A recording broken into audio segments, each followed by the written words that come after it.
Hello बच्चों, स्वागत है आप सभी का to this amazing platform of Physics Wallah. आज हम बात करने वाले हैं अपने नेक्स्ट एडवांस प्रैक्टिस सेशन की, that is permutation and combination. I hope and believe आप सब लोगों को ये जितने भी प्रैक्टिस सेशंस हैं बहुत हेल्प कर रहे हैं, आपकी प्रिपरेशन में मदद कर रहे हैं, और सर जाने अनजाने में हमारा जो टॉपिक है वो रिवाइज भी होता जा रहा है। तो वापस दिल थाम के बैठिए, अपने कॉपी और पेन के साथ तैयार। जो भी क्वेश्चन आपके सामने आए पहले उस पर खुद अटैक करेंगे, फिर हम उसका वीडियो सॉल्यूशन देखेंगे। चलिए जी, स्टार्ट करते हैं विद वेरी फर्स्ट क्वेश्चन। ध्यान से देखिएगा प्लीज। कुछ क्वेश्चंस यहां पर जेईई एडवांस के पूछे हुए हैं और कुछ क्वेश्चंस वो वाले हैं जो तगड़े हैं, समझ में आया? तो पहला सवाल अगर मैं देखता हूं तो पहला सवाल है, एक सेट है आपके पास जिसमें 1 से लेके 20 तक, 1 से लेके 20 तक नेचुरल नंबर्स लिखे हुए हैं सारे के सारे।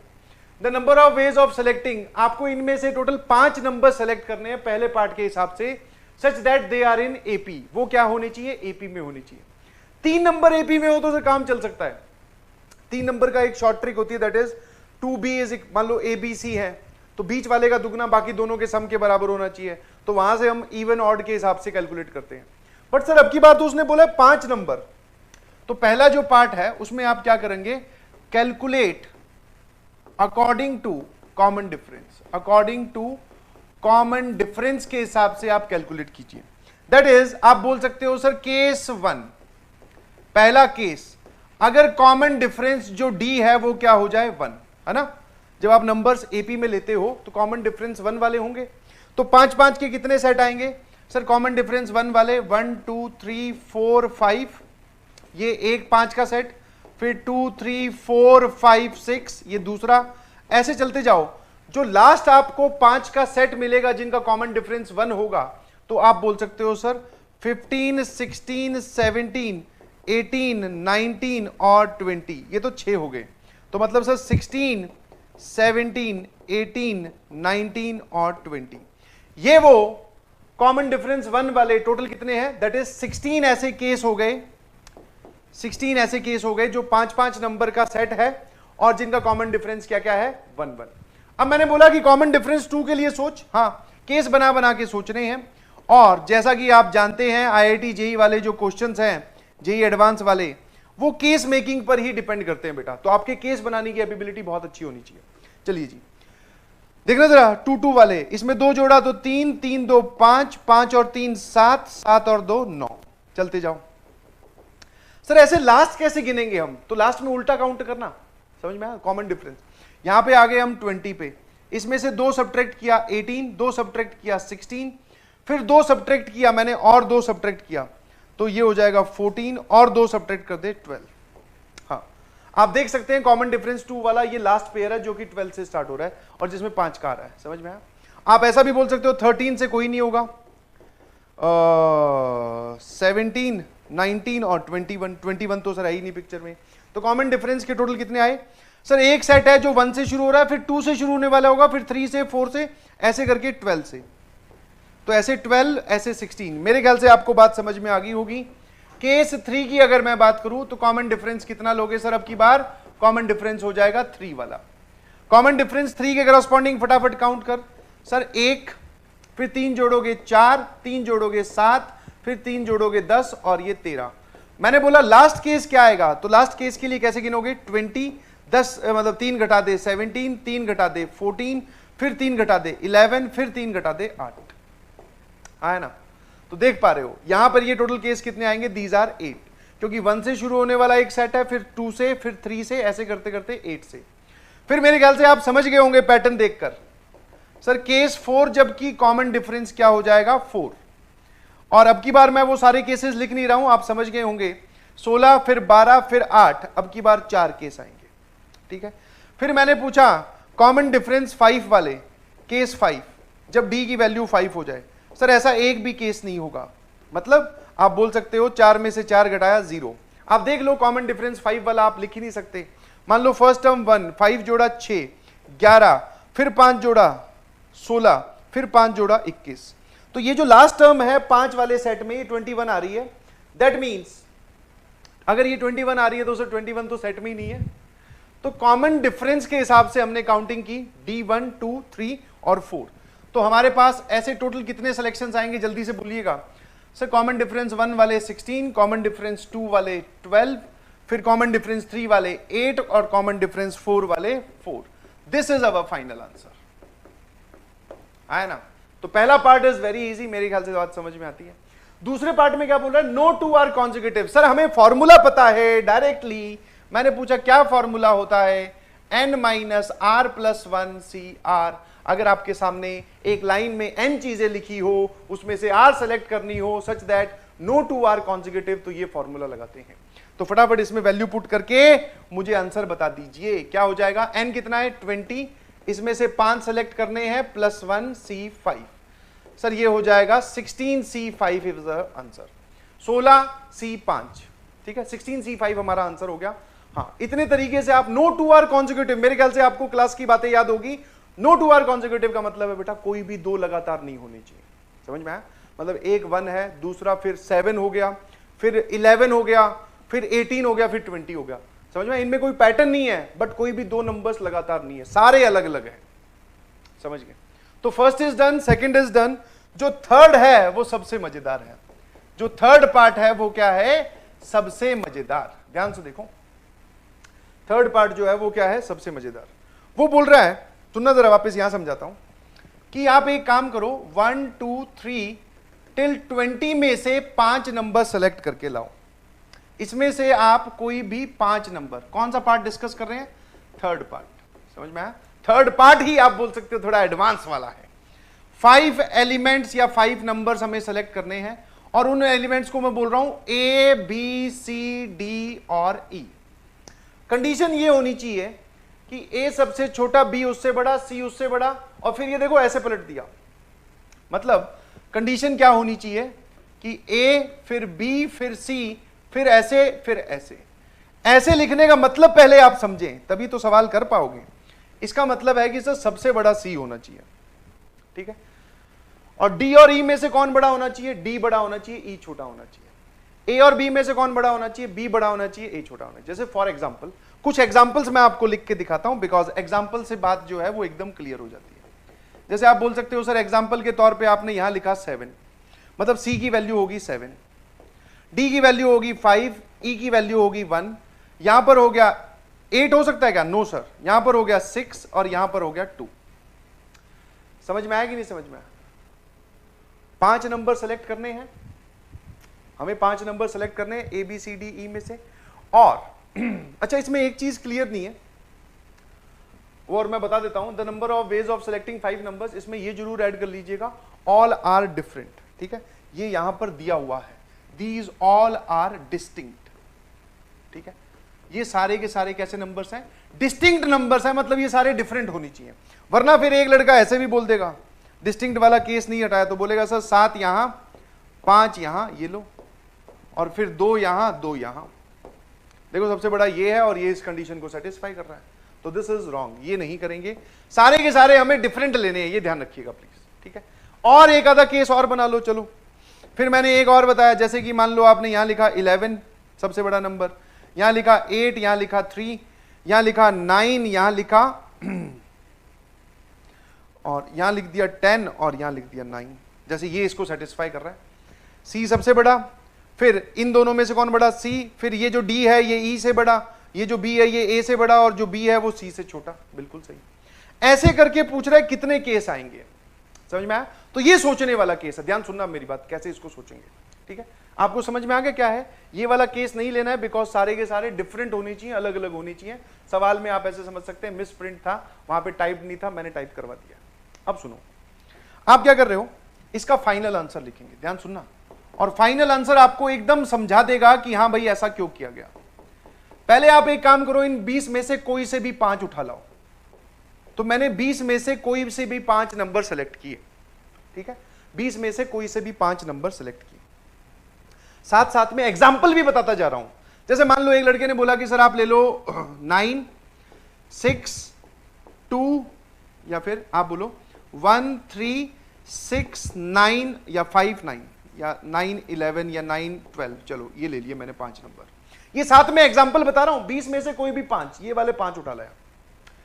अब सर इनको यहां पर सेट कैसे करें? ध्यान सुनना, अब इनको यहां पर सेट कैसे करें? पहले ये एग्जांपल समझ में आ गई, अब ये एग्जांपल हटा रहा हूं। एक इसमें बाय डिफॉल्ट चीज है, वो चीज क्या है, जो सबसे बड़ा नंबर आप सेलेक्ट करके लाए हो। जब आप 20 अलग अलग लोगों में से 5 अलग अलग लोग सेलेक्ट करोगे तो उनमें आपको एक सबसे बड़ा दिखाई देगा, बिल्कुल सही। जैसे कि पूछूं इनमें सबसे बड़ा कौन सा है सर, 12, तो 12 पक्का सी के पास जाएगा 100%। ये जो है ये सी की वैल्यू बनेगा, क्योंकि इसके अकॉर्डिंग सबसे बड़ी वैल्यू कौन है, सी। तो एक ही सबसे बड़ा है तो ये तो सी के पास जाएगा। फिर सर इनकी डिस्ट्रीब्यूशन हम कैसे कर सकते हैं, अब उस डिस्ट्रीब्यूशन को पहले एग्जांपल के तौर पे समझाता हूं, फिर उसको जनरलाइज करेंगे। आप एक काम करो, इन 4 के दो ग्रुप बना दो, इनको 2 ग्रुप्स में बांट दीजिए। 2 ग्रुप्स मतलब सर दो के कोई भी 2 ग्रुप। जैसे कि एक एग्जांपल में आपने क्या किया, 1 और 6 को एक साथ रखा और 9 और 3 को एक साथ रखा। फिर आपने बोला सर 2 के 2 ग्रुप बनाने हैं, तो हो सकता है कोई बोले सर 6 और 9 को एक साथ रखो और 1 और 3 को एक साथ रखो। फिर ऐसे करके और भी पॉसिबल तरीके हैं, आप समझने की कोशिश करना, फिर इसका आंसर लिखेंगे। अब मैंने बोला ये जो 2 ग्रुप हैं, आपने 2 ग्रुप बना दिए, एक ग्रुप इस साइड पे जाएगा और एक ग्रुप इस साइड पे जाएगा। जब ये ग्रुप इधर जाएगा तो इनमें से बाय डिफॉल्ट जो बड़ा होगा वो यहां आएगा, छोटे वाला यहां आएगा।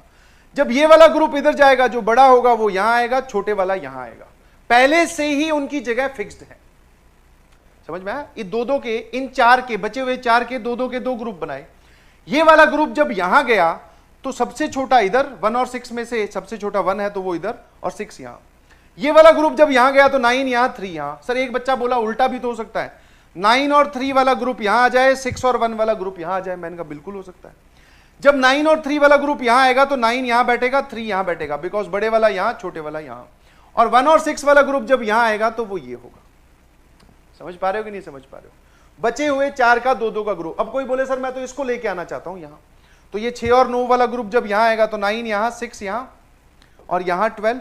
और 1 और 3 वाला ग्रुप जब यहां आएगा तो 3 यहां, 1 यहां। पहले से ही इसके अकॉर्डिंग जगह फिक्स है, आपको यहां जाके अरेंजमेंट नहीं करनी है। सिर्फ ये दोनों ग्रुप अपनी जगह बदल सकते हैं, आपस में ये जगह नहीं बदलेंगे। समझ में आया, बिकॉज वो कंडीशन फिर गड़बड़ हो जाएगी। क्या मेरी बात समझ गए। क्या आप इसी चीज को अब जनरलाइज कर सकते हो अपने फाइनल आंसर में। हाँ सर, वापस से सुनना। हमने क्या किया, पहले 20 में से कोई भी 5 लोगों को सेलेक्ट किया, 5 नंबर्स को। सबसे बड़ा जो नंबर उनमें से दिखाई देगा उसकी वैल्यू सी बनेगी, मतलब पहले से ही डिसाइडेड है। एक ही तरीका है सी को वैल्यू अलॉट करने का, जो सबसे बड़ा है उसको बीच में रख दो। फिर क्या करो सर, बचे हुए 4 के 2 के 2 ग्रुप बनाओ। इसके नंबर ऑफ वेज बताना, टोटल ये चीजें और 2 के 2 ग्रुप, दोनों का ग्रुप साइज सेम है तो एक 2 फैक्टोरियल से भी। अब इन दोनों ग्रुप्स में से इन 2 ग्रुप्स को इन 2 जगह पे भेजने का तरीका, एक ये और एक ये, तो multiplied by 2 factorial. This is our final answer. और जैसे ही वो यहां जाएंगे तो यहां जाकर उनकी पोजीशन फिक्स है। 1 और 6 यहां जा रहे हैं तो 6 पक्का आगे बैठेगा, 1 पीछे, क्योंकि ये कंडीशन सेटिस्फाई करवानी है। मेरे ख्याल से बात समझ में आती है। यू कैन सिंप्लीफाई दिस, या फिर आप इसी को ही अपना आंसर बोल सकते हो। प्लीज ध्यान रखिएगा, प्लीज। मजेदार है, सिलेक्शन और अरेंजमेंट का ग्रुप डिवीजन सब आ गया इसमें। सेलेक्ट किया, उनमें से ग्रुप बनाए, फिर आगे जाके बांटे। और अरेंजमेंट किस तरीके से करनी है, सिर्फ एक्सटर्नल अरेंजमेंट हो रही है, ग्रुप्स अरेंज होंगे, आपस में लोग अरेंज नहीं हो सकते। मेरे ख्याल से आपको बात समझ में आती है ना। Very good, I hope and believe this make sense. पहला सवाल, दूसरा, तीसरा। पहला दूसरा आसान है, थर्ड वाला is very important, very easy भी है, समझाने के बाद में बात समझ में आ गई। नाउ एक ये भयंकर सवाल है, एडवांस फॉर्मेट का बोला जाता है इसको, पढ़ लीजिए आराम से, फिर मैं इसको एक्सप्लेन करता हूं कि हम इस सवाल को कैसे धचियां उड़ाने वाले हैं। देखो AI, ये डायग्राम पहले से बना के लाया हूं ताकि हमारा टाइम थोड़ा बच जाए।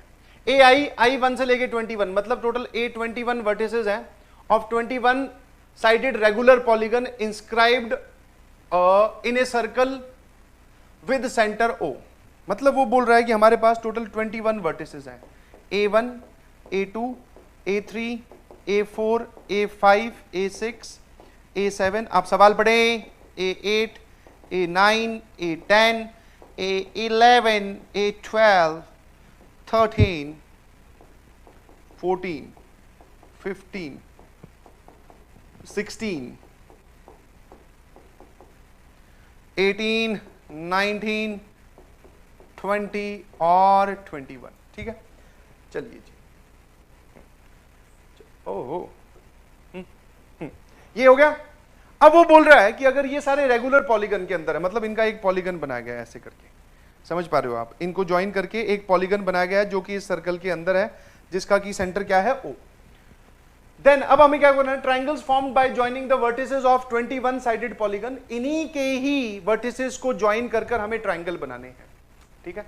How many of them are acute angle triangles है, how many of them are right angle triangles, how many of them are obtuse angle triangle, and how many of them are equilateral, and how many of them are isosceles।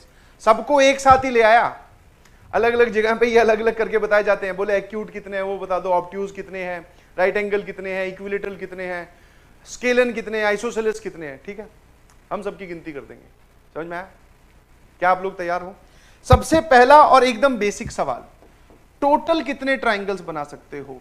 Total triangles, total possible triangles कितने हो सकते हैं? Sir हमारे पास 21 points हैं, उनमें से आप कोई भी 3 सेलेक्ट कर लो, that is 21C3 is the total possible triangles, ठीक है, आया ना। अब सर ये जो टोटल पॉसिबल ट्राइंगल्स है, अब इनकी हम आगे से क्या करते हैं, अब इनकी गिनती अलग अलग करते हैं। नाउ सिंस मैंने आपको इस सर्कल पे कितने पॉइंट्स दिए, ऑड नंबर ऑफ पॉइंट्स, कितने पॉइंट्स है बेटा, ऑड नंबर ऑफ पॉइंट्स, तो मतलब A1, या फिर एक काम करो छोटे के लिए गिन लो, मान लो 5 देता, A2, A3, A4, A5। क्या इसमें कोई राइट एंगल ट्राइंगल हो सकता था क्या इन तीनों को ज्वाइन करके? सर राइट एंगल ट्राइंगल तब बनता है, आपकी जानकारी के लिए, जब एक डायमीटर हो और दूसरे वाला कोई सा भी पॉइंट हो।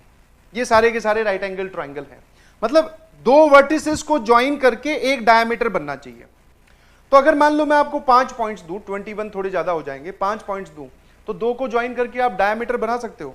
सर ये सिमेट्रिकली प्लेस्ड नहीं है, किन्हीं भी 2 को ज्वाइन करोगे कभी डायमीटर बनेगा ही नहीं। हाँ अगर आप 6 वाला देते, 6 पॉइंट्स देते, 1 2 3 4 5 और 6, तब अपोजिट में आप बोल सकते थे 3 डायमीटर आते। अब की बार यहां पर एक भी डायमीटर नहीं बनेगा, क्योंकि ये सिमेट्रिकली प्लेस्ड है, तो ज्वाइन करोगे तो डायमीटर बनेगा ही नहीं। कितने लोगों को ये बात समझ में आती है? क्योंकि अगर आप A1 के बिल्कुल सामने से गुजरवाओगे लाइन को, तो वो ना ही जो डायमीटर से होती हुई लाइन गुजरेगी ना सेंटर O से, वो ना ही A11 से गुजरेगी, ना ही A12 इनके बीच में से गुजरेगी, बिकॉज 10 इस तरफ बच गए, 1 2 3 4 5 6 7 8 9 10 और 10 इस तरफ बच गए। समझ में? तभी तो 21 हुए, 10 इस तरफ 10 इस तरफ और एक बीच में, तो 21 हो गए पॉइंट, एक A1 खुद। तो मतलब सर इसमें किन्हीं भी 2 को ज्वाइन करके हम डायमीटर बना ही नहीं सकते, और जब डायमीटर नहीं बना सकते तो आप ये बोल सकते हो यहां पर, ठीक है, बाय ज्वाइनिंग any 2 points,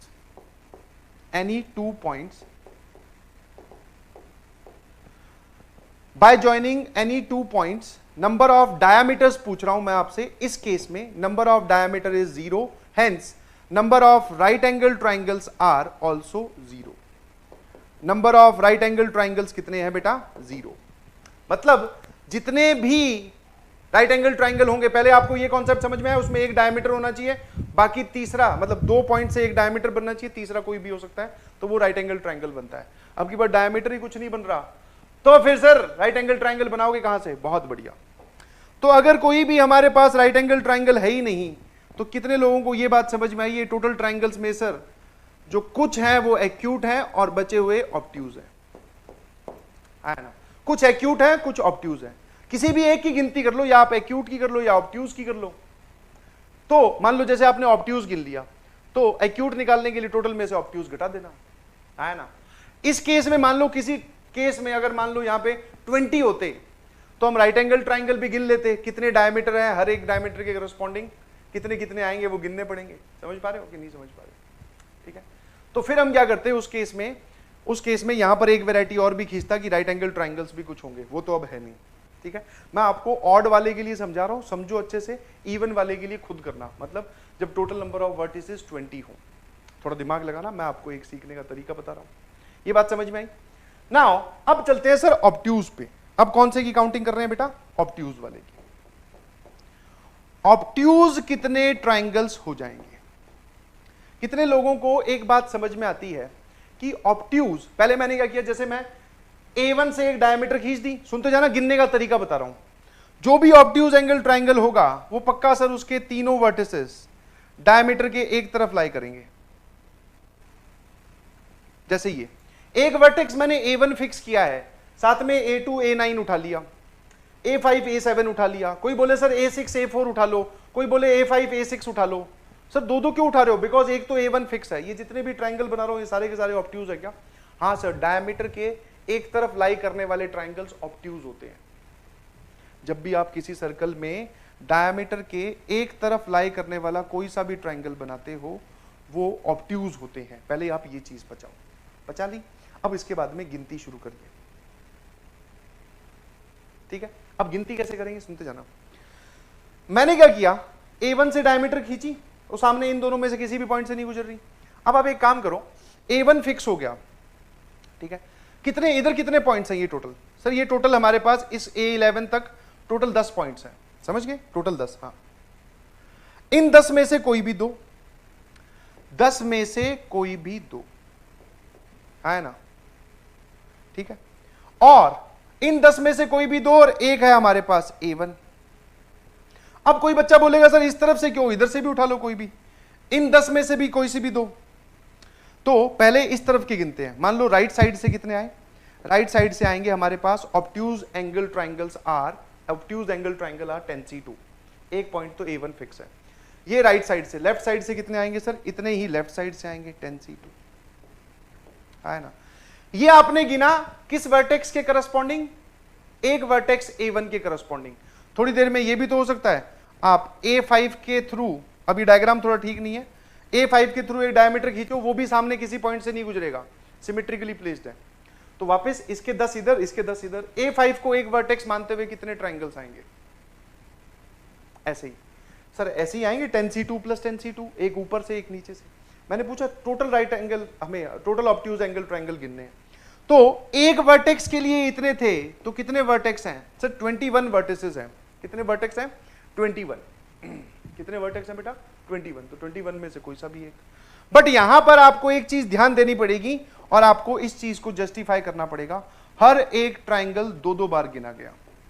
तो जो ऑब्ट्यूज वाले हैं वो ये। सर ये कैसे पता चला आपको हर एक ट्राइंगल दो दो बार गिना गया?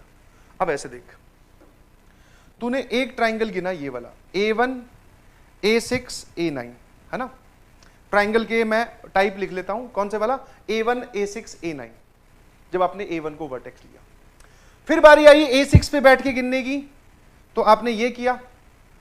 हाँ, जब आपने A6 पे बैठकर गिना तो क्या A6 के करस्पॉन्डिंग जब आप काउंटिंग करेंगे तो A1 A6 A9 कभी काउंट होगा? No sir, A1 A6 A9 कभी काउंट नहीं होगा। क्यों? क्योंकि आप गिनती करने का तरीका देखो। आप क्या कर रहे हो, किसी भी एक वर्टेक्स पे जा रहे हो, वहां से एक डायमीटर खींच रहे हो, फिर इसके इस तरफ 10 पॉइंट और इसके इस तरफ 10 पॉइंट, इन 10 में से कोई दो और इन 10 में से कोई दो, ऐसे आप काउंट कर रहे हो। कभी आपने ऐसे गिना ही नहीं कि यहां से एक और यहां से एक, है ना? यहां से एक और यहां से एक और यहां से ये। अब बच्चों के दिमाग में दो दो डाउट। पहली चीज तो सर आपने ये वाला क्यों नहीं गिना? ये भी तो एक ऑब्ट्यूज एंगल ट्राइंगल है, देखो, एक चीज। दूसरा ये वाला डाउट कि सर ये दो दो बार कैसे गिने गए? तो एक एक करके डाउट क्लियर करता हूं। सबसे पहली चीज, अगर आपको ये वाला डाउट है कि A19 A3 और A1 से बनने वाला ऑब्ट्यूज एंगल ट्राइंगल आपने क्यों नहीं गिना? गिन लिया, क्योंकि मैंने जब गिनती कर रहा था मैं एक एक वर्टेक्स पे जाकर, तो पक्का नंबर आया होगा 19 का।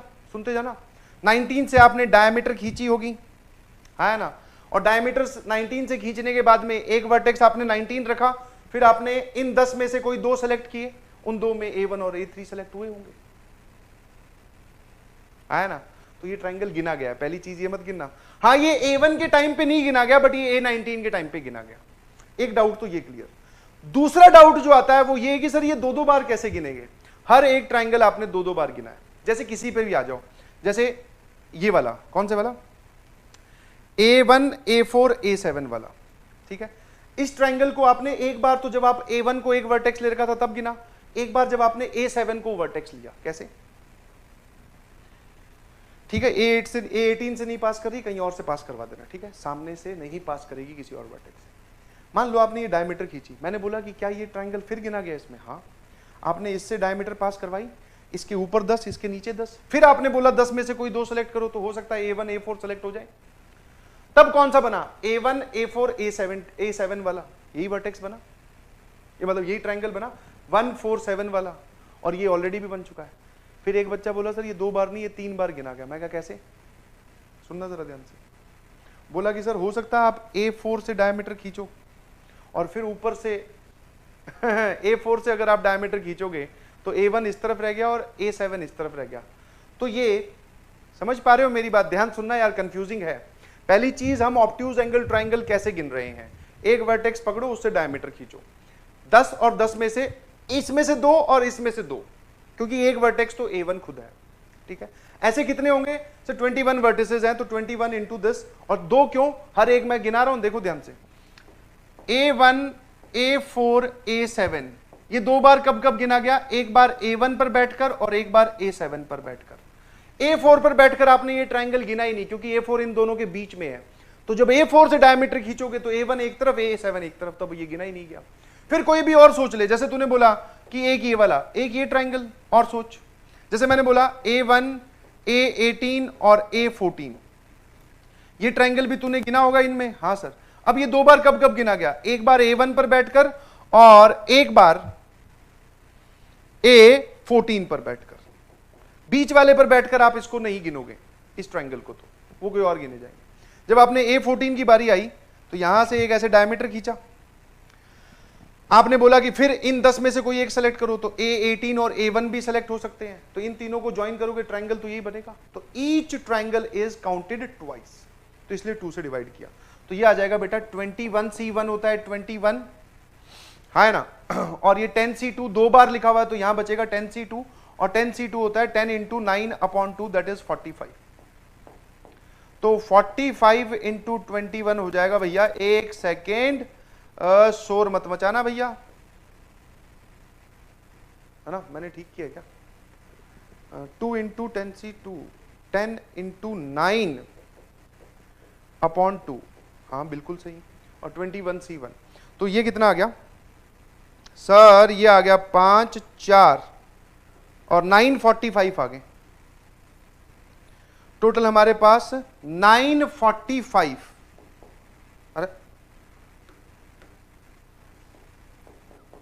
945 ऑब्ट्यूज एंगल ट्रायंगल्स हैं। तो एक्यूट कितने हैं, 21C3 की कैलकुलेशन कर लो फटाफट, 21C3 कितना होगा, वैसे आप कर लोगे, 21 20 और 19 18 गया, 3 2, है ना, ये आ जाएगा 10 और ये आ जाएगा 7, 19 इंटू 7 होता है ओहो 63 होता है सर ये तो, है ना, 1330, और इसमें से अगर मैं 945 घटा दूं, 945, तो यहां बचेगा 5, और यहां कितना बचेगा भैया 8, और यहां बचेगा 3, है ना, देख लेता हूं भैया एक सेकेंड, हाँ 1330, 945 और 385, तो मेरे ख्याल से बात समझ में आती है, कोई परेशानी नहीं है। सर ऑब्ट्यूज वाले कितने हो गए 945, एक्यूट वाले कितने हो गए 385। सर आपने एक्यूट वाले कैसे निकाल दिए, बिकॉज ये है 1330 ट्रायंगल्स टोटल, तो इसमें से मैंने ऑब्ट्यूज वाले घटा दिए। ऑब्ट्यूज वाली बात एक बार वापस से देखना, ठीक है, कैसे गिने और क्यों उसमें रिपीटिशन हो रही है, ठीक है, हाँ, क्योंकि जो भी ट्रायंगल आप बना रहे हो ऑब्ट्यूज वाला, उसमें आप ऐसे इंक्रीजिंग ऑर्डर में लिख लेना, एक इस पर बैठ कर गिना उसको, और एक इधर वाले बीच वाले पर बैठकर इस ट्रायंगल को आपने नहीं गिना, वो कहीं और बैठ के गिना गया, ठीक है। तो एक्यूट वाला हो गया, ऑब्ट्यूज वाला हो गया, राइट एंगल, राइट एंगल भी हो गया। How many of them are equilateral and how many of them are isosceles, बहुत बढ़िया, कितने इसमें से इक्विलेटरल हैं और कितने इसमें से आइसोसेलेस है, ठीक है। तो मैंने इसकी बना ली है कॉपी, और अब मैं इसमें यहां पे आ जाते हैं, रुकना, यस जी, अब आ जाइए यहां पर, अब हमें गिनने हैं बेटा इक्विलेटर। इक्विलेटरल गिनना बहुत आसान है। कैसे? इक्विलेटरल के लिए आप बोल सकते हो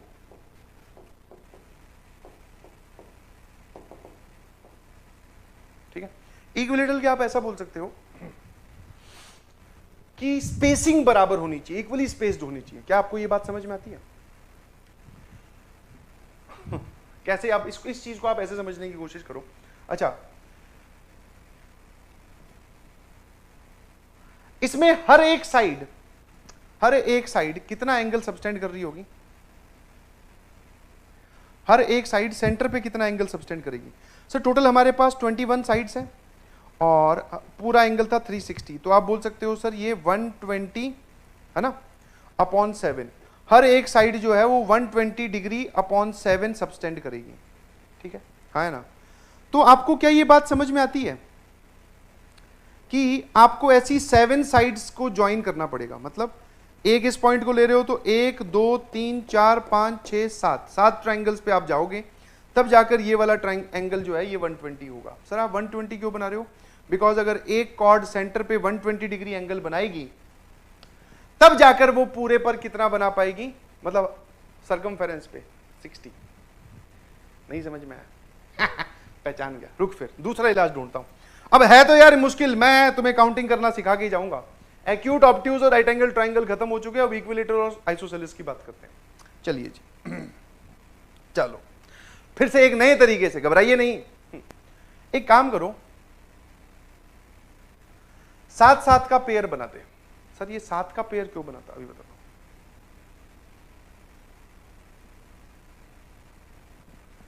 ये 7 का एक ग्रुप, 1 2 3 4 5 6 7, ये 7 का एक ग्रुप और ये 7 का एक ग्रुप। देखना जरा, 1 2 3 4 5 6 7, बिल्कुल सही, ये A17। अब आप क्या करो, जो सबसे पहला इक्विलेटरल ट्राइंगल होगा वो ये वाला है। देखना जरा, A1 को ज्वाइन कर A8 से, A8 को ज्वाइन कर A15 से। ये पक्का इक्विलेटरल ट्राइंगल है 100%। सर हमें तो विश्वास नहीं होता कि ये इक्विलेटरल ट्राइंगल है। इसका पहला, इसका दूसरा, मतलब इसका पहला दूसरे ग्रुप का पहला और ये। अब आपने ये 7 के ग्रुप क्यों बनाए उसका लॉजिक बताता हूं। इक्विलेटरल पहचानने का तेरे पास कौन सा तरीका है? बोले सर हमारे पास तो एक ही तरीका है, ये वाला एंगल 60 डिग्री होना चाहिए। मैंने कहा यार ये वाला एंगल 60 डिग्री तो नहीं, बट मैं ये वाला एंगल 120 डिग्री प्रूव कर सकता हूं। बोले सर कैसी बात करते हो, अगर आपने ये वाला एंगल 120 डिग्री प्रूव कर दिया तो ये पक्का 60 है, हम अपने आप संभाल लेंगे। जितना यहां होता है उसका डबल होता है, यहां डबल है तो उसका हाफ 60 हो जाएगा। मैंने अब पूछा सर आप कैसे प्रूव करोगे? मैंने कहा एक साइड 2 3 4 5 6 और ये 7, एक साइड कितना एंगल सबटेंड कर रही है? एक आर्क या एक कॉर्ड बोल दो सर, वो है 120/7। तो एक 120/7 120/7 ऐसा 7 बार, तो टोटल ये नेट एंगल कितना हो जाएगा? बोले सर ये नेट एंगल हो जाएगा 120, और अगर ये नेट एंगल सेंटर पे 120 है तो पक्का ये वाला 60 है। समझ में आया कि नहीं समझ में? ठीक है थोड़ा सा मुश्किल है, आई कैन अंडरस्टैंड, पर आप इस चीज को फील कीजिए। तो क्या आपको पहला इक्विलेटरल ट्राइंगल दिखाई दिया? हाँ, पहला इक्विलेटरल ट्राइंगल वो कौन सा था? A1 A8 और A15, ये वाला। अब आप ऐसा नहीं बोल सकते कि आप A1 यहां से ले लो, A9 ये ले लो और A17 ले लो, ये इक्विलेटरल नहीं है। क्यों? क्योंकि अब ये वाला जो एंगल है सेंटर पे 120 नहीं है, ये बढ़ गया, क्योंकि आपने यहां पर अब 8 लोगों को ले लिया। तो ये वाला जो सेंटर पे एंगल बनेगा ना, ये वाला एंगल, कौन से वाला? ये वाला एंगल, ये एंगल है 120/7 × 8।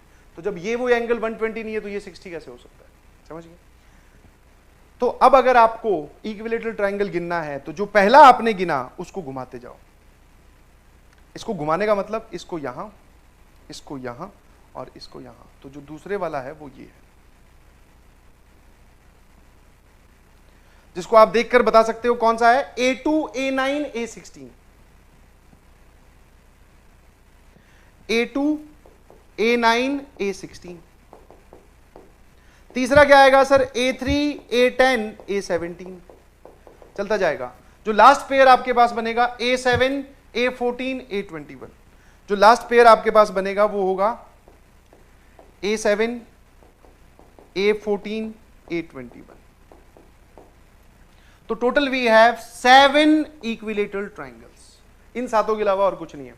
अब कोई पूछेगा सर आपने 7-7 का ग्रुप क्यों बनाया? बिकॉज 21 है, मुझे 3 वर्टेक्स चाहिए एक ट्राइंगल बनाने के लिए, तो 21 के 3 इक्वल ग्रुप बनाऊंगा तो 7-7 का ही तो बनेगा, उससे 120 डिग्री वाली बात जस्टिफाई हो रही है। तो टोटल 7 इक्विलेटरल ट्राइंगल है। अब बारी आती है सर आइसोसेलेस ट्राइंगल की। किसकी बारी आती है? आइसोसेलेस ट्राइंगल की। तो आइसोसेलेस ट्राइंगल में आप क्या करें? हाँ, आइसोसेलेस ट्राइंगल में आप क्या करें? ठीक है, एक सेकेंड रुको रुको रुको,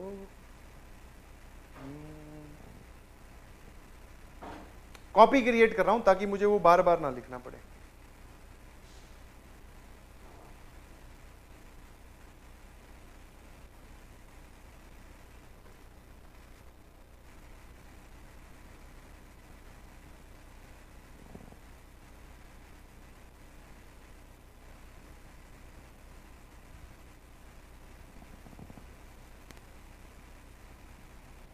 अब आता हूं मैं आइसोसेलेस पे।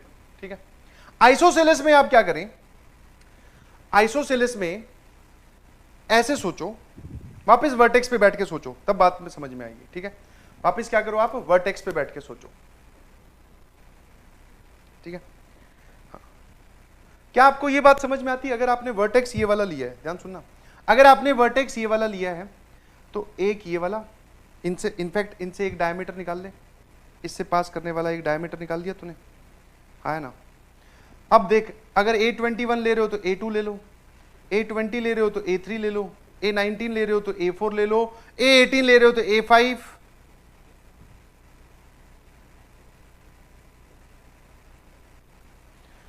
जो जो लाइन ज्वाइन की है ना, इन दोनों लाइंस को यहां ज्वाइन कर, तो वर्टेक्स A1 के करस्पॉन्डिंग कितने आ रहे हैं सर? 10। ठीक है, करस्पॉन्डिंग टू वर्टेक्स A1 कितने आ रहे हैं? 10। तो A1 के करस्पॉन्डिंग वी हैव 10 ट्राइंगल्स। कौन कौन से? A1 के साथ आपने क्या लिया? A21 और A2, बीच में A1 है, ध्यान रखना। फिर A20 और इधर से A3, ऐसे करके करते हमने लास्ट में लिया है A12 और A11। तो वी हैव दीज 10 ट्राइंगल्स। ये तो A1 के करस्पॉन्डिंग। बारी आई A2 की। A2 से फिर से एक डायमीटर पास कर, फिर ये वाला, फिर ये वाला, फिर ये वाला, फिर ये वाला, फिर ये वाला। समझ में आया? ये मैंने तीसरी साइड ही ड्रॉ कर दी। अगर आप ट्राइंगल देखना चाहते हैं तो वो ये वाला ट्राइंगल, ये आइसोसेलेस है, डायमीटर के बराबर, क्योंकि डायमीटर जो है वो सामने किसी पॉइंट से पास कर ही नहीं रहा, तो इसके इधर से जो पॉइंट उठाओगे उसके करस्पॉन्डिंगली इधर से आप शो कर सकते हो कि ये और ये साइड बराबर है बाय सिमेट्री। है ना? क्या मेरी बात समझ में आती है? तो A2 के करस्पॉन्डिंग भी। अच्छा, एक और चीज, ये जो आपने गिने ये 10 आइसोसेलेस ट्राइंगल हैं, इसमें से एक पक्का वो भी आएगा क्या? इधर से 7 तो इधर से 15, है ना? जो कि आप ऑलरेडी गिन चुके हो। A1 के साथ 8 और 15, ये भी तो गिनोगे एक।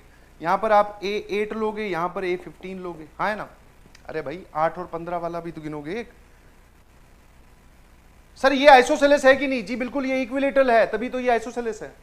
तो ये वाला जो है ये इक्विलेटरल है। ये कैसा है? इक्विलेटरल।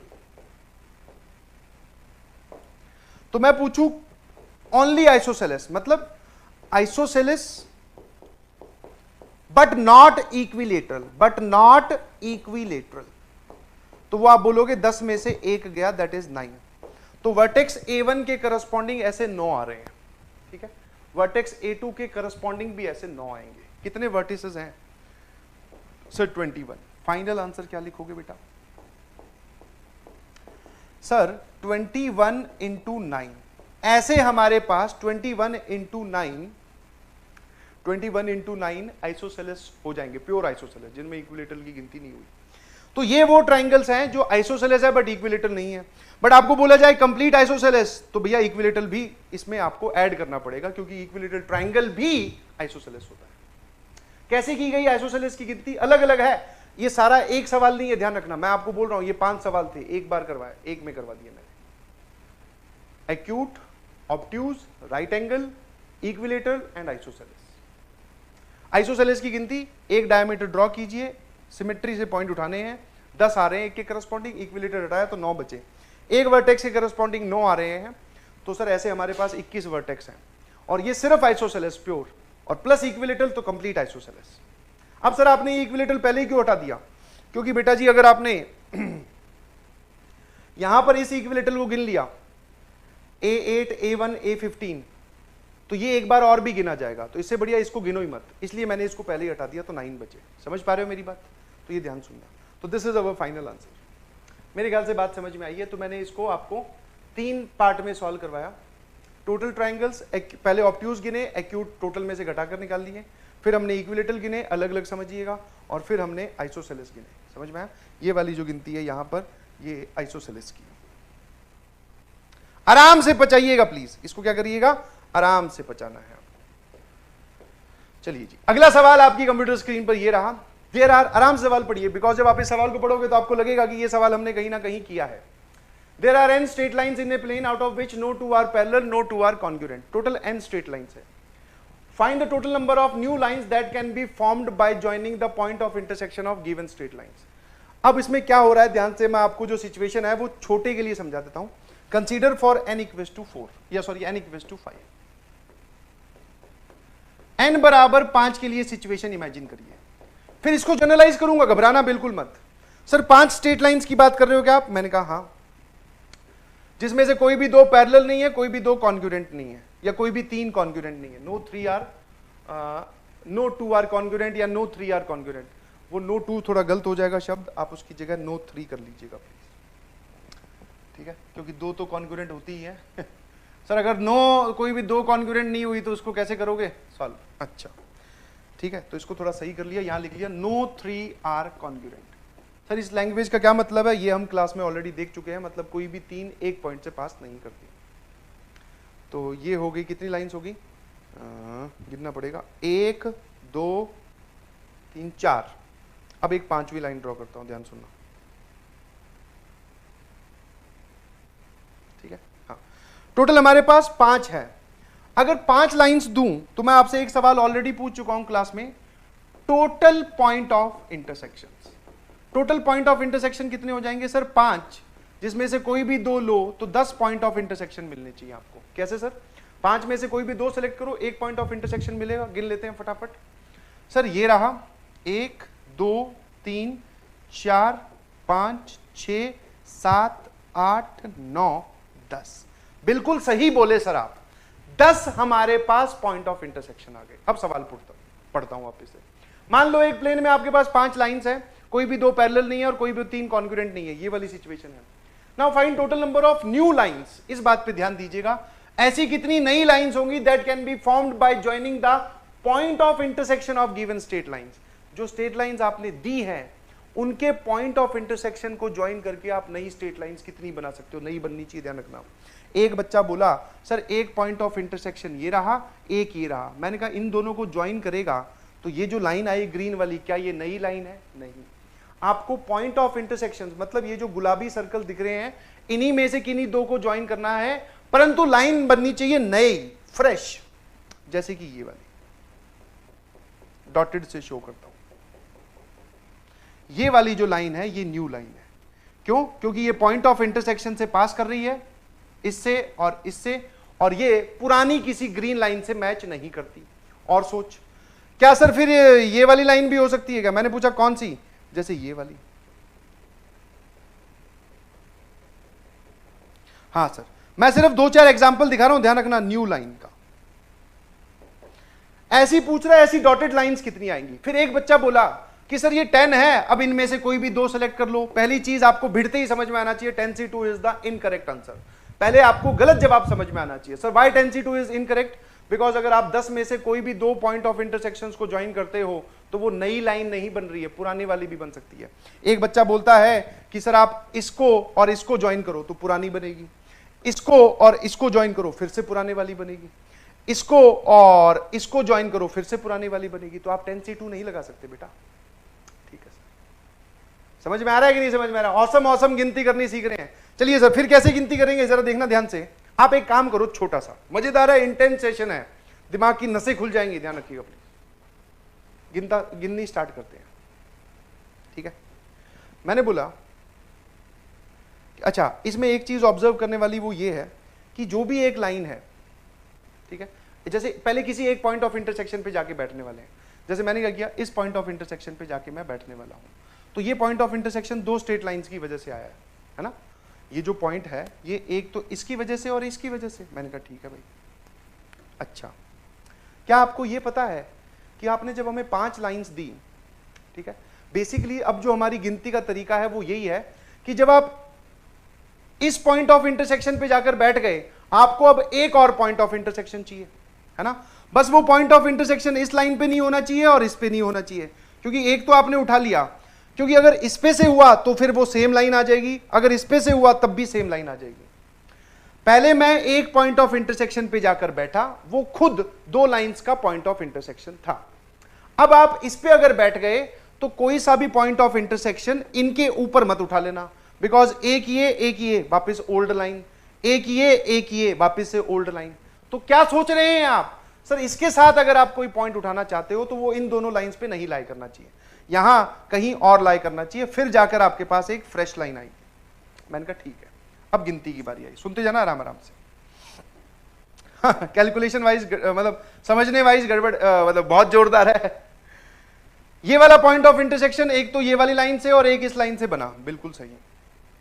यहां पर आप देखकर बता सकते हैं कि ये जो लाइन है ये वाली, इस पे और कितने पॉइंट ऑफ इंटरसेक्शन है, 1 2 और 3 दिख रहे हैं, 1 2 और 3। अब इस लाइन को देख ध्यान से, इस लाइन पर से इसको छोड़कर और कितने हैं, सर 3 और है,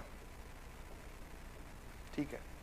टोटल पॉइंट ऑफ इंटरसेक्शन कितने थे, 10, उसमें से 10 में से एक पर आप बैठ गए, बहुत बढ़िया। 3 इस पर लाए करते हैं, बहुत बढ़िया, और 3 इस पर लाए करते हैं, बहुत बढ़िया। कितने हटा दूं, सर टोटल ये कितने हो गए, 6 और 1 7 हटा दो। 7 क्यों हटा दो, मतलब मैं ये पूछ रहा हूं कि इनको और इनको हटा के पूरे मार्केट में अब कितने पॉइंट बचे, अब पूरे मार्केट में से 3 और बचे, देख लो, जो कि यहां यहां और यहां लाई करते हैं। जो मैं लाइन नहीं बनाना चाह रहा हूं उसमें एक पॉइंट तो ये है ही है, मैं इसके लिए दूसरे पॉइंट को और ढूंढ रहा हूं। तो मुझे पहले देखना पड़ा कि इस पे कितने और इस पे कितने बैठे हैं। समझ में आया कि नहीं समझ में आया?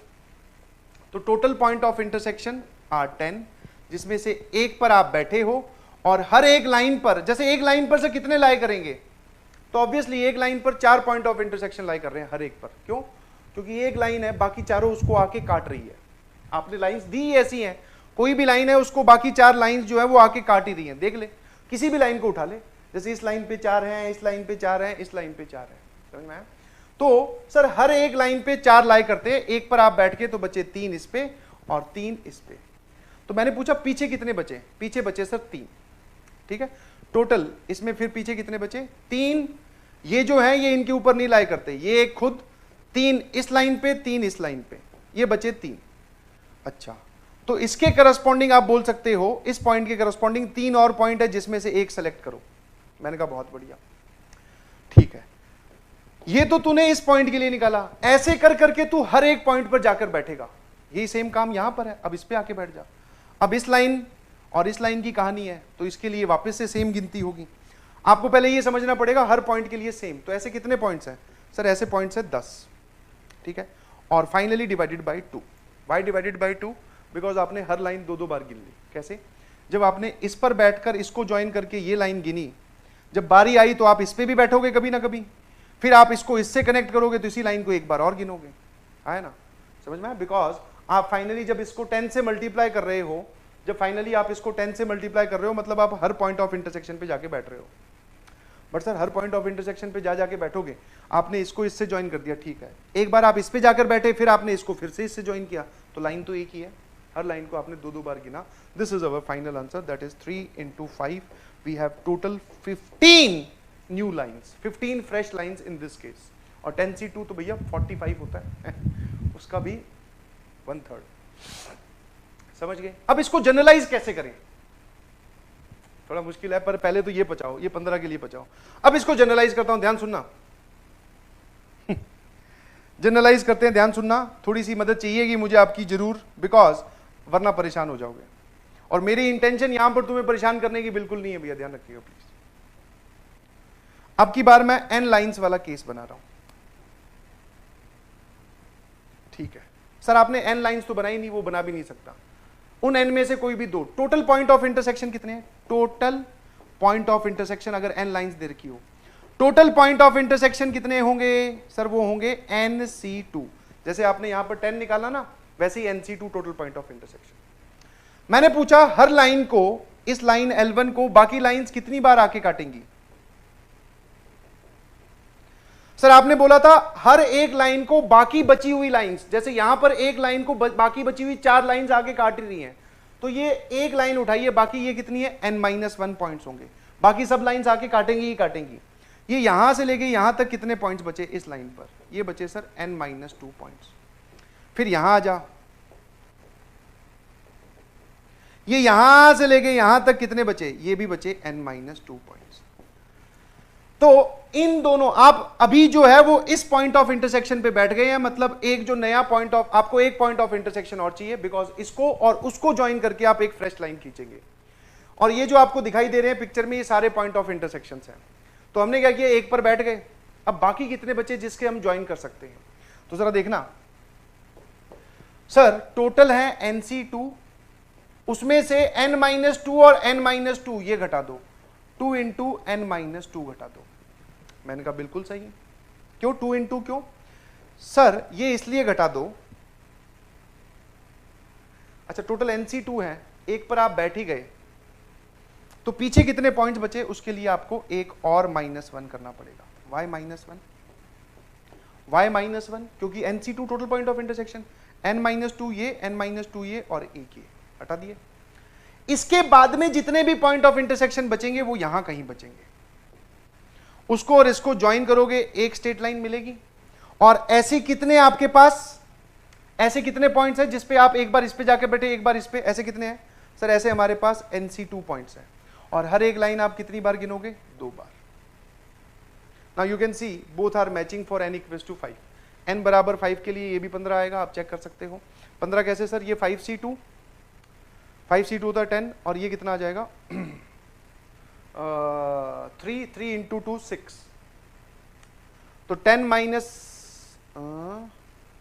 3 6 और 1 7, 10 में से 7 गए 3 इंटू 10/2, 3 इंटू 10/2, बिल्कुल यही लिखा हुआ है। तो ये आपका जनरल आंसर है भैया, दिस इज जनरल आंसर, या आपका बोल सकते हो final answer for any value of n।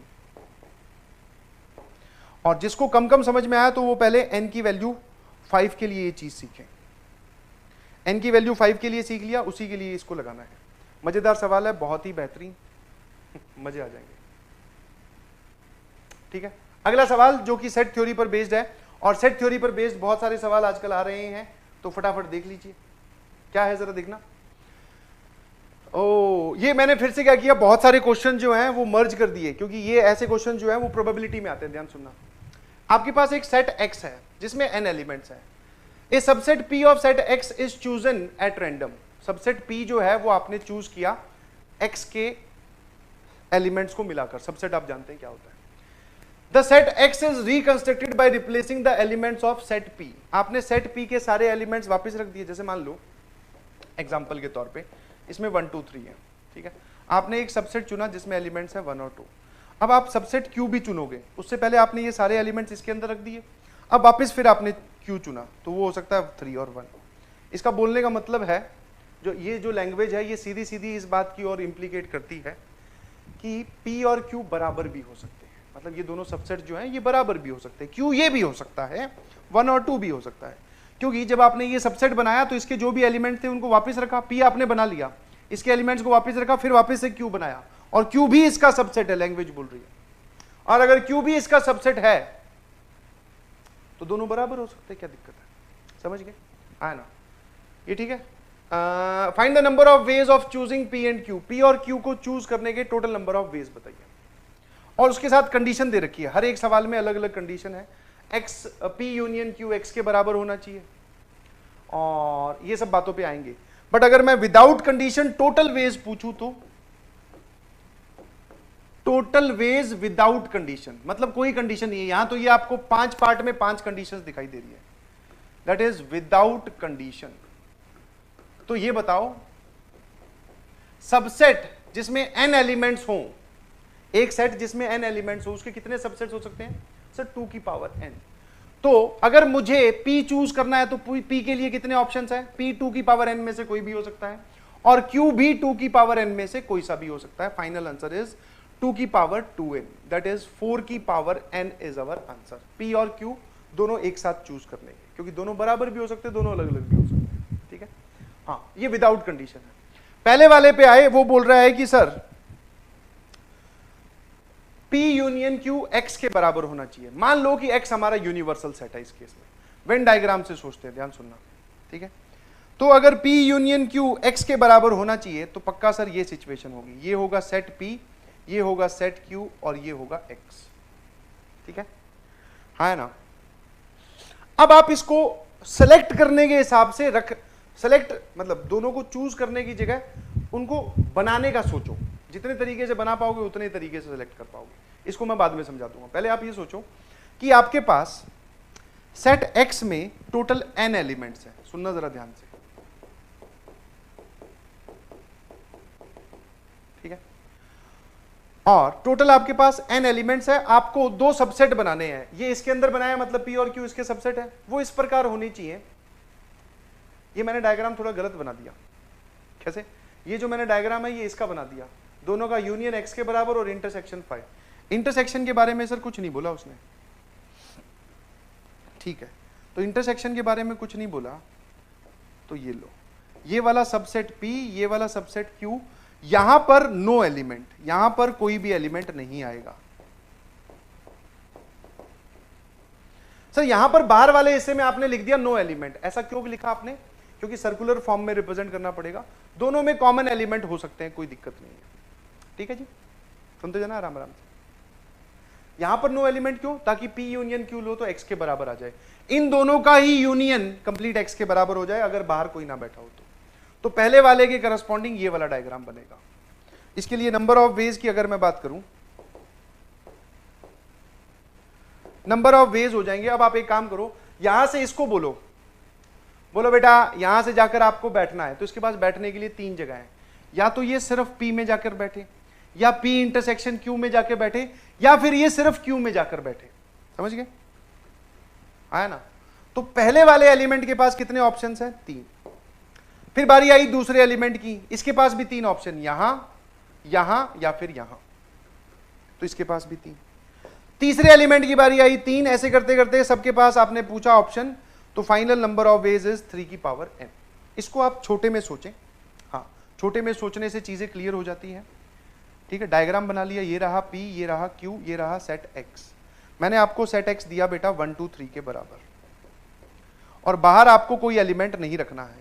इसीलिए मैंने जब नंबर ऑफ ऑप्शंस दिए हर एक एलिमेंट को, तो 3 ही ऑप्शन दिए, ये जगह, ये जगह, ये जगह, ये जगह का ऑप्शन ही नहीं दिया, बिकॉज कोई भी यहां जाकर नहीं बैठ सकता। मैंने बोला 1 के पास 3 ऑप्शन है, या तो यहां या यहां या यहां, तो उसने 3 ऑप्शन उसको दिए, 3 ऑप्शन मैंने इसको दिए, और 3 ऑप्शन ही मैंने इसको दिए। ठीक है, अब एक करस्पॉन्डिंग केस देख लेते हैं। मान लो 1 बोला मैं यहां आके बैठूंगा, 2 बोला मैं भी यहीं आके बैठूंगा, और 3 बोला मैं यहां आके बैठूंगा। मतलब जो सेट P है वो तो बना 1, 2, और जो सेट Q है वो बना 3। दोनों में इंटरसेक्शन कुछ भी नहीं है, बट दोनों का यूनियन x के बराबर है। फिर एक केस ये हो सकता है 1 बोला मैं यहां बैठूंगा, 2 यहां, 3 यहां, बिल्कुल सही। इस केस में P सेट क्या बनेगा? 1 2, Q सेट क्या बनेगा? 2 3। देख ले, यूनियन लेगा तो यही आएगा। और सोच ले सर 1 2 3 तीनों ही यहां आके बैठ गए। समझ में? आप सोच पा रहे हैं? सबसेट को चूज करने की जगह आप सेट बनाने की सोचोगे तो सेम सिचुएशन है। अब की बार 1 2 और 3 तीनों यहां आके बैठ गए, तो मतलब जो सेट P है वो आपके पास है 1 2 और 3, और सेट Q है आपके पास 5। इन दोनों का यूनियन फिर से यही है। समझ पा रहे हो? तो हर एक एलिमेंट के पास आपके पास कितने ऑप्शन दिए आपने? 3 ऑप्शंस दिए। कोई परेशानी है? नो सर, मेरे ख्याल से बात समझ में आती है। तो पहला case is done. P union Q contains exactly R elements. ठीक है, मतलब इस हिस्से में, दूसरे वाले की अगर मैं बात करूं डायग्राम की, सेकंड में, तो जो P यूनियन Q वाला रीजन है उसमें केवल R एलिमेंट जाने चाहिए। ये रहा P, ये रहा Q, ये रहा सेट X। इस पूरे रीजन में एग्जैक्टली आर एलिमेंट्स जाएंगे। समझ में आया? इसका मतलब सर ये जो टोटल n एलिमेंट्स हैं इनमें से पहले r सेलेक्ट करो, n में से टोटल r सेलेक्ट करो। मैंने कहा ठीक है अभी कर लिए। मान लो ये है वो r एलिमेंट्स। अब इस हर एक के पास जो आपने r सेलेक्ट किए हैं उसमें से हर एक के पास 3-3 जगह है, या यहां या यहां या यहां। ठीक है, पहले के पास r मतलब पहले के पास 3 जगह, दूसरे के पास भी 3 जगह, फिर भी 3 जगह और फिर 3 जगह। ये कितनी बार आपने मल्टीप्लाई किया? r times. क्यों सर? क्योंकि आप चाहते हो कि P यूनियन Q में टोटल R ही एलिमेंट्स होनी चाहिए। तो वो जो आप R एलिमेंट्स यहां टोटल में रखने वाले हो उन R के पास, उन R में से हर एक के पास 3-3 ऑप्शंस हैं। ठीक है, बचे कितने? n minus r. उन n माइनस आर के पास एक ही ऑप्शन है, वो यहां जाकर बैठेंगे बाहर। ठीक है, तो बचे हुए n माइनस आर के पास, n माइनस आर एलिमेंट्स के पास, उसमें हर एक एलिमेंट के पास 1 1 1 1 1 ऑप्शन है। तो इसमें अगर ध्यान से देखोगे तो फाइनल आंसर आएगा NCR इंटू 3 की पावर R, क्योंकि यहां पर मैंने R एलिमेंट भेजे हैं तो P यूनियन Q में R ही आएगा बस। तो NCR इंटू 3 की power R। First is done, second is done. Third जो है उसका वेन डायग्राम देखिए प्लीज। अब की बार P इंटरसेक्शन Q में फाई होना चाहिए। ठीक है सर, P इंटरसेक्शन Q में दोनों में कॉमन कुछ भी नहीं होना चाहिए। तो इसके जो नंबर ऑफ वेज हैं वो बहुत आसान है। इसमें जो नंबर ऑफ वेज आएंगे, आपने बोला यहां से एक एलिमेंट को इसके पास कितनी जगह है बैठने की? सर वो अकेला P में जा सकता है, अकेला Q में, या फिर दोनों में ही ना जाए। समझ में आया? जैसे मान लो अगर मैं आपको एक सेट देता हूं 1 2 3, आप बोल सकते हो सर एक सबसेट ये है, एक सबसेट ये है और दोनों का इंटरसेक्शन 5 है, और इसमें 3 दोनों में से कहीं पर भी नहीं आया। समझ पा रहे हो? तो इसी केस को थोड़ा सा बड़े रूप से सोचो तो भैया हर एक एलिमेंट के पास 3-3 ऑप्शंस हैं। ठीक है, 3 कौन कौन से?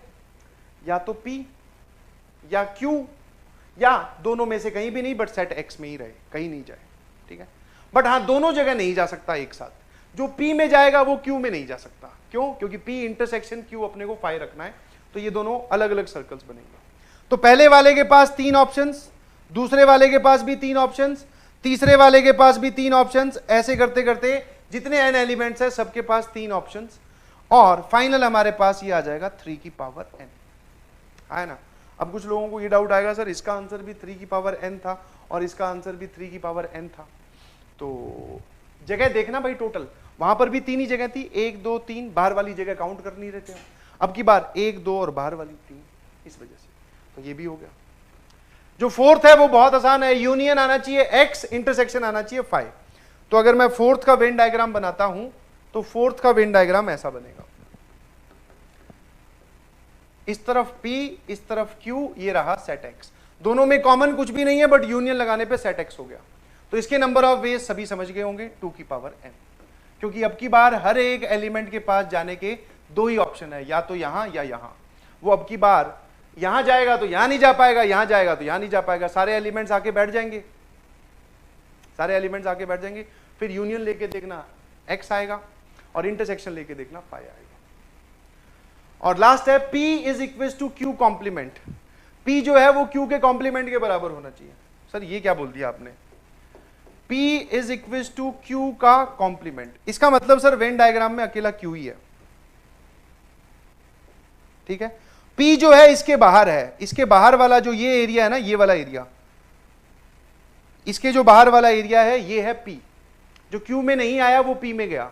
समझ में आया? तो इसके नंबर ऑफ वेज कितने हो जाएंगे? हर एक एलिमेंट को वहां से उठाओ, ऑप्शन पूछो, या तो Q के अंदर या Q के बाहर। Q के बाहर मतलब P के अंदर, तो ये आ जाएगा 2 की पावर n।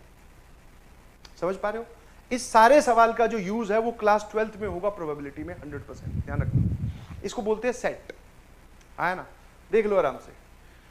हाँ, साथ साथ में आप एग्जांपल लेके देखो ना आपने कैसे कैसे सॉल्व किया। मेरे ख्याल से ये सारी कहानी समझ में आती है। ठीक है, आई hope and believe this make sense. नहीं ये जो सवाल है पढ़ लीजिए आराम से, जेईई एडवांस 2014 का क्वेश्चन है। This question is very important and very good because this question is based on nothing but, ये सवाल बेस्ड है बेटा केस मेकिंग पर। किस पर बेस्ड है? केस मेकिंग पर। और केस मेकिंग इसलिए इंपॉर्टेंट है जेईई एडवांस के लिए बिकॉज इसमें कोई फॉर्मूला काम नहीं आता। इसमें आपको प्योर दिमाग लगाना होता है। सुनते जाओ आराम आराम से। n1 n2 n3 n4 n5 जो है वो 5 पॉजिटिव इंटीजर्स हैं, समझ गए। इसके बाद में क्या है, सबका सम जो है वो 20 आना चाहिए, और n1 सबसे छोटा, n2 उससे बड़ा, n3 उससे बड़ा, n4 उससे बड़ा, n5 उससे बड़ा। मतलब आप बोल सकते हो सर n1 सबसे छोटा है और सारे के सारे पॉजिटिव इंटीजर्स हैं, और इनका जो सम है ये आना चाहिए 20। शुरू हो जाओ केस बनाने में, और कुछ नहीं। तो जब मैं केस की बात करता हूं तो सबसे पहले मैंने रफ कॉपी में एक कैलकुलेशन की कि सबसे छोटे अगर 5 पॉजिटिव इंटीजर्स का सम निकालूं तो वो सम आता है 15। 7 3 10 और 5 15। सर पहले 5 पॉजिटिव इंटीजर्स का सम 15 आ ही नहीं रहा, तो मतलब मुझे अगर मैं इन सबको मिनिमम रखना चाहता हूं, सबसे छोटों को रखना चाहता हूं, तो मैंने यहां पे लिखा 1, यहां 2, यहां 3, यहां 4, ये हो गया टोटल सम हमारे पास 10। नेट सम चाहिए 20, तो आपको n5 की वैल्यू लेनी पड़ेगी 10। आप n5 की वैल्यू 10 से बड़ी ले ही नहीं सकते। क्यों? जब आप 10 से बड़ी अगर मान लो इसको 11 लोगे तो भैया इनमें ये जो आपने यहां लिखे हुए हैं ये सबसे छोटे पॉजिटिव इंटीजर्स हैं, ये और छोटे नहीं हो सकते। पॉजिटिव इंटीजर्स और सबसे छोटे यही हैं। तो अगर आपने ये 11 लिया तो इनको और कम कर सकते हो क्या? No sir. तो इसका मतलब हमें एक चीज तो समझ में आ गई, n5 की जो वैल्यू है वो इससे ज्यादा नहीं हो सकती, अब इससे कम ही होगी। तो मैंने n5 की सबसे पहली वैल्यू 10 से स्टार्ट किया और उसके करस्पॉन्डिंग एक ही केस आ रहा है। अब मैं इसको कम करूंगा, मैंने यहां पर लिखा 9, तो मुझे यहां से अब सम चाहिए 11। तो वो तो बहुत आसान है, 4 की जगह 5 ले आओ, यहां पे लिख दो 3, यहां लिख दो 2 और यहां लिख दीजिए 1। कोई परेशानी है ना? कोई दिक्कत है? बोलो नो सर। अब सुनना जरा, इसके साथ साथ सर इसके अलावा और कोई केस है? बिकॉज ये देखना 8 और 3 11 और 9 20। और सोचो, मैंने यहां पर इसके अलावा और कोई केस होता है? 6 4 10 हो जाएगा, 19 नहीं सर और नहीं हो सकता, 4 और 3 नहीं हो सकता। फिर यहां पे मैंने किया 8, जब आपने 8 कर दिया तो यहां पे मुझे सम चाहिए टोटल सबका सम 12। कितना सम चाहिए बेटा? 12। ठीक है, 12 के लिए मैंने क्या किया, क्या मैं 6 को ला सकता हूं? सर ये हो गया 14, ठीक है 14 हो गया ना, और 3 2 1 बिल्कुल सही। देखना जरा, 6 6 12 और 8 20। और एक और केस भी है, मैं यहां ले आया 5 को, यहां ले आया 4 को, जरा देखना कितना हो गया, 9 और 8 17। कितना और चाहिए? 3 और चाहिए, तो 2 और 1 है ना, 2 और 1। देखना ठीक कर रहा हूं ना? 10, हाँ बिल्कुल सही 20 है, ठीक है ना। सोचते जाओ। फिर सर आप एक काम करो, इसकी जगह 7 को ले आओ। जब आप इसकी जगह 7 को लाओगे तो आपको यहां पर बचे हुए 4 लोगों का सम क्या चाहिए? 4 लोगों का सम हमें चाहिए 13, ठीक है। 13 के लिए सबसे पहले 7 और 6 13 है ना, 13। अब मुझे 3 का सम चाहिए 13 के बाद में 7, और 3 का सम मुझे 7 बनाना है, तो 2 4 1 है ना, तो 1 2 और 4 बिल्कुल सही, ये भी ठीक है। और सोचो, 7 यहां रखने के बाद में मुझे सम चाहिए, मतलब 6 और 7 रखने के बाद में सम चाहिए 13। 13 हो गया, मुझे 7 और चाहिए, 7 और चाहिए, तो इसमें और कुछ हो सकता है क्या? 5 2 1, वो तो 8 हो जाएगा, ठीक है। अब एक काम करो, यहां से 6 हटा दो, यहां पे 5 ले आओ। 5 आ गया तो यहां कितना आ जाएगा? 4, यहां पर आ जाएगा 3 और यहां आ जाएगा 1। देख पा रहे हो कि नहीं देख पा रहे हो? 12 और 4 16, 17 18 19 और 1 20, बिल्कुल सही, ठीक है। और कुछ हो सकता है क्या? नो सर, और कुछ नहीं हो सकता, ठीक है, ठीक है भाई, ठीक है। हाँ, अब एक काम कर, इसको और कम कर दे, लास्ट वाला जो केस है उसमें यहां पे 6 ले ले, ठीक है। 1 2 3 4 और टोटल 5। अब मुझे सम चाहिए 14, तो 5 4 9, 3 12, 12 और 2 14, 2 3 4 और 5। देखना जरा, ये ठीक लिखा हुआ क्या? हाँ बिल्कुल सही, देख लो। अब सर जैसे ही आपने इसके बाद में यहां पर कम किया, इसको 5 किया, इसको 5 करने के बाद में क्या होगा? इसको 5 करने के बाद में क्या होगा, फिर वो केसेस रिपीट होने स्टार्ट हो जाएंगे। आप यहां 5 करोगे तो आपको कहीं पे 6 की जरूरत पड़ेगी और ये। तो टोटल सारे केसेस जब मैं गिनता हूं तो मेरे पास टोटल 7 वेज आते हैं N1, N2, N3, N4, N5, N5 तक सेलेक्ट करने के, और ये इसी ऑर्डर में सेलेक्ट होंगे। तो total answer is total number of distinct arrangements. अब की बार अरेंजमेंट शब्द का प्रयोग उसने ऐसे ही कर लिया, ऐसा नहीं है कि 7 × 5 फैक्टोरियल कर दो आप, नहीं जी। क्यों? क्योंकि ये लोग अरेंज नहीं होंगे, N1 सबसे छोटा है तो N1 सबसे छोटा ही रहेगा, ये वैल्यू इसी ऑर्डर में लिखी हुई है। तो नंबर ऑफ अरेंजमेंट्स इज 7। मेरे ख्याल से कोई परेशानी होगी नहीं। चलिए जी, अगला सवाल।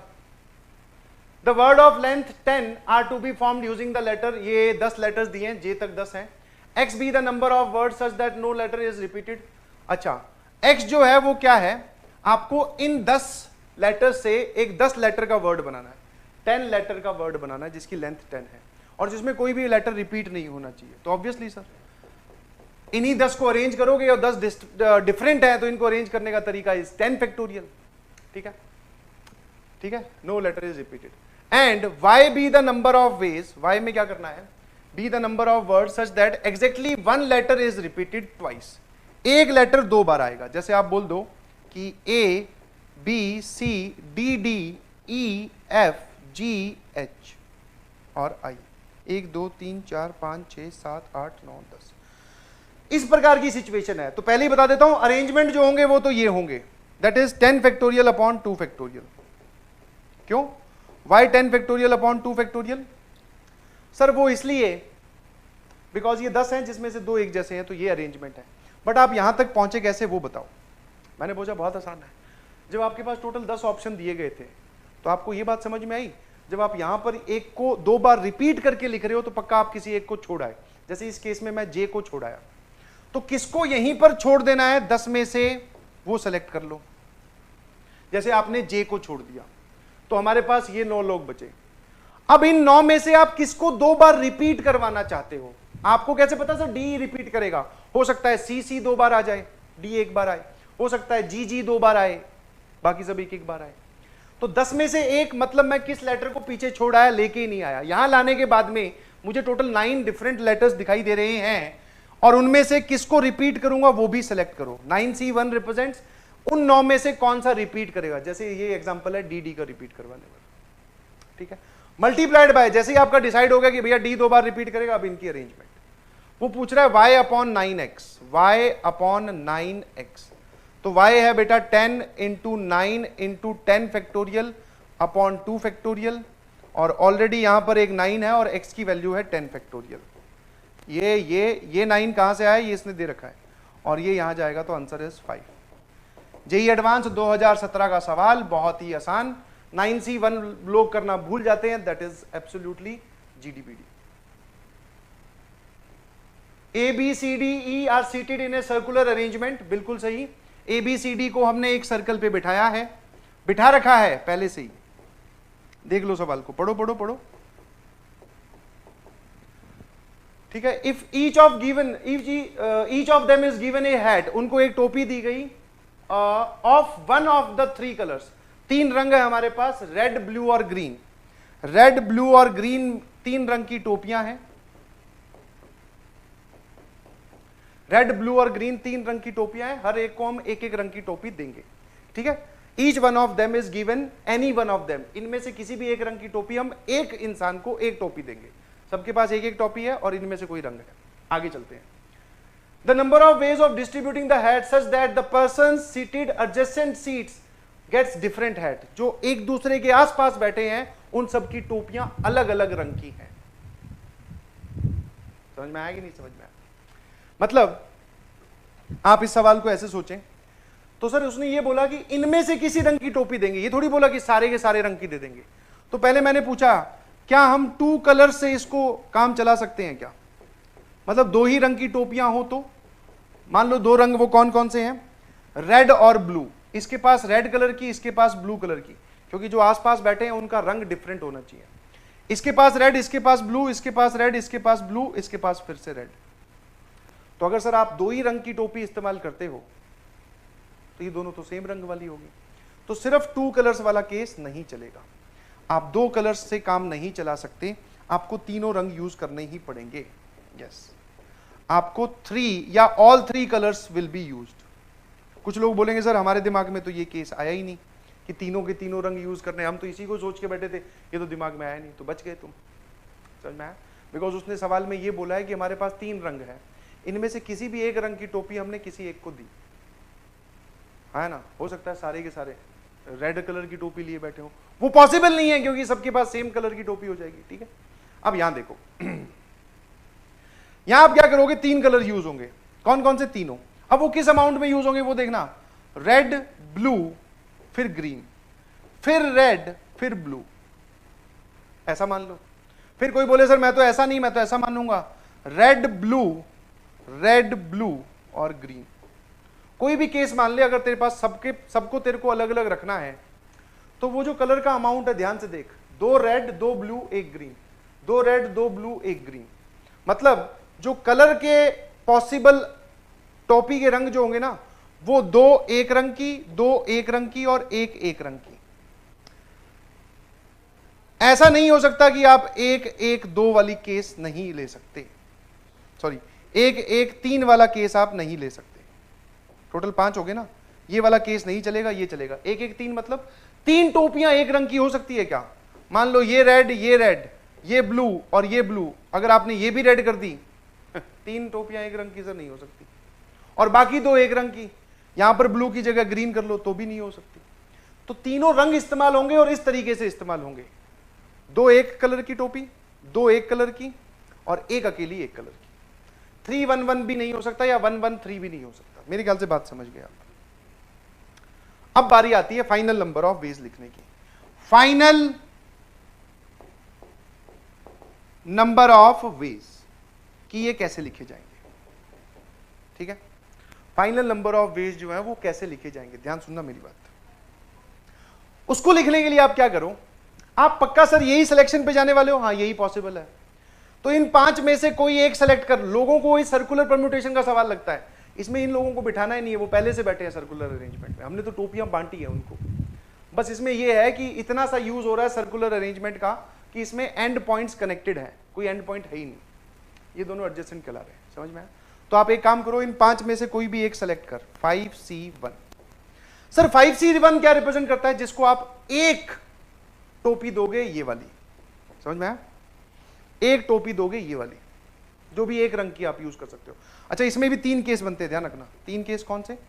2 रेड 2 ब्लू 1 ग्रीन, फिर 2 रेड 2 ग्रीन 1 ब्लू, फिर 2 ग्रीन 2 ब्लू 1 रेड, है ना। तो इसको फाइनली हम 3 से मल्टीप्लाई कर देंगे, बट अभी समझो कि हम इस केस की बात कर रहे हैं। तो मैंने क्या किया, 5 में से कोई भी एक सेलेक्ट किया और उसको मैंने ग्रीन कलर की टोपी दे दी। जैसे मैंने इसको ग्रीन कलर की टोपी दी, 5C1, ये इसको ग्रीन दे दी।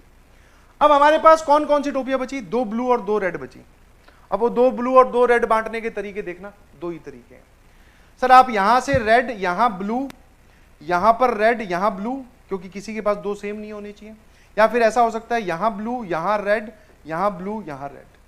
कितने लोगों को यह बात समझ में आती है कि जब आपने किसी एक को ग्रीन कलर की टोपी पहना दी, उसके बाद में चाहे आप यहां से जाओ चाहे आप यहां से जाओ, आपके पास 2 ही वेज हैं बाकी लोगों को ये 4 टोपी डिस्ट्रीब्यूट करने के, और वो लिखे हुए हैं, एक ये वाला और एक ये वाला। इसके अलावा और कोई तरीका ही नहीं है, ये 2 तरीके मैंने लिख दिए। और फाइनल आंसर में मल्टीप्लाइड बाय 3। ये 3 किस लिए? इन 3 केसेस के लिए।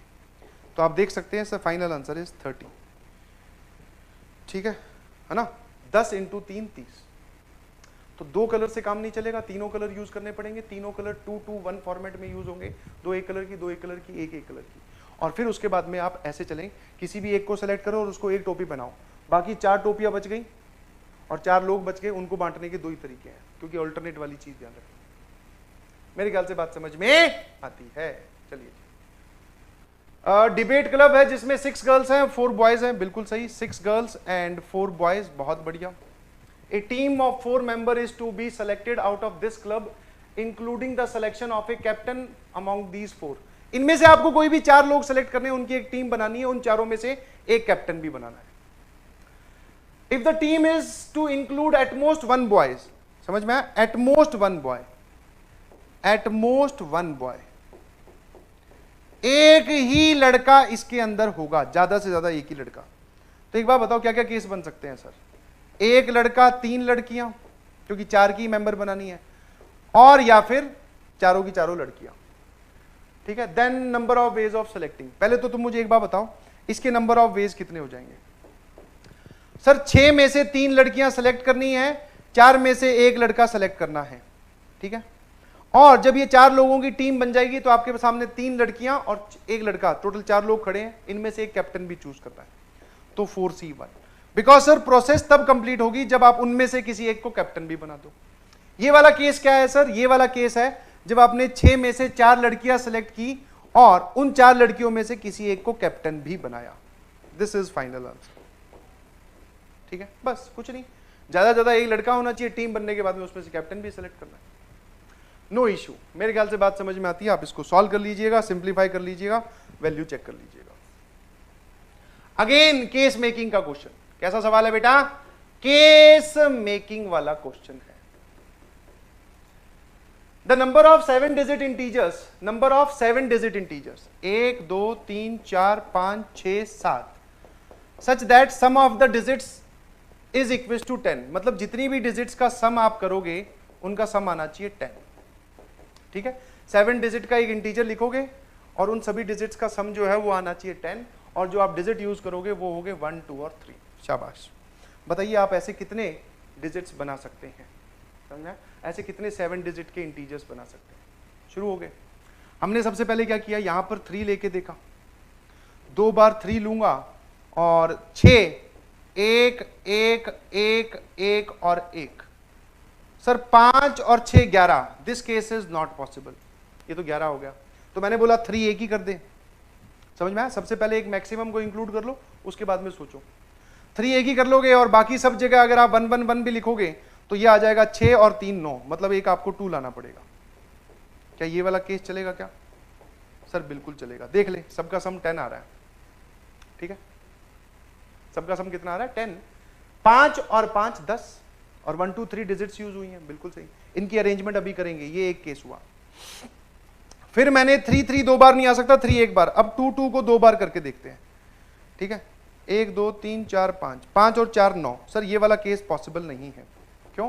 क्योंकि सर इसमें जो सम है वो कितना आ रहा है? 9 ही आ रहा है। मैंने बोला 1 2 वाला केस पॉसिबल है। सर अगर 1 ही 2 करोगे पीछे बचेगी 6 जगह, 6 और 2 8 ही हुए, तो नहीं पॉसिबल। तो मैंने पूछा 3 2 वाला केस पॉसिबल है क्या? 1 1 1 1। हाँ सर ये वाला केस पॉसिबल है। इसके अलावा और कोई केस पॉसिबल है? 4 2। सर 4 2 में आप यहीं तक 8 बना दोगे, 8 और 2 10, एक डिजिट खाली बच जाएगी, उसकी जगह क्या 0 लिखोगे? मैंने कहा नहीं। बस डन। ऐसे टोटल कितने अरेंजमेंट्स आएंगे? इनकी अरेंजमेंट की बारी। टोटल हमारे पास ये 7 फैक्टोरियल अपॉन 1 2 3 4 5, ये 5, तो ये हो जाएगा 7 × 6 दैट इज 42। ऐसे टोटल 42 आएंगे। और ऐसे आप बोल सकते हो this is 7 factorial upon 4 factorial 3 factorial 7 5 6। ठीक है, 7 6 5 और 3 2। सर ये आएंगे 35। 7 × 5 हो गया ना, 35। टोटल 77 आ रहे हैं सर ऐसे। अरे वाह, ऑप्शन सी इज करेक्ट। ठीक है, चलिए और चलिए अगली स्लाइड जो है वो बहुत ही मजेदार स्लाइड है। Happy Holi to all of you. What a colourful picture it is. Holi का त्यौहार है, एंजॉय कीजिए। जो आपसे प्रैक्टिस सेशंस का वादा किया गया था वो पूरा किया जा रहा है ना, आपकी तरफ से कोई कमी नहीं रहनी चाहिए। ठीक है, please study hard, work hard, मन लगा के पढ़ाई कीजिए। बहुत जल्द फिर मुलाकात होगी एक अमेजिंग प्रैक्टिस सेशन के साथ। और एसओटी का बच गया है, हो सकता है उसमें थोड़ा डिले हो, तो परेशान मत होइएगा, वो भी मैं आप तक पहुंचा दूंगा। ठीक है, आपके जो वैल्यूएबल कमेंट्स हैं वो नीचे होने चाहिए। Happy Holi to all of you. ठीक है, मैं आपके कमेंट्स पढ़ता हूं, ध्यान रखिएगा प्लीज। ठीक है, चलिए bye bye, thank you everyone, love you all.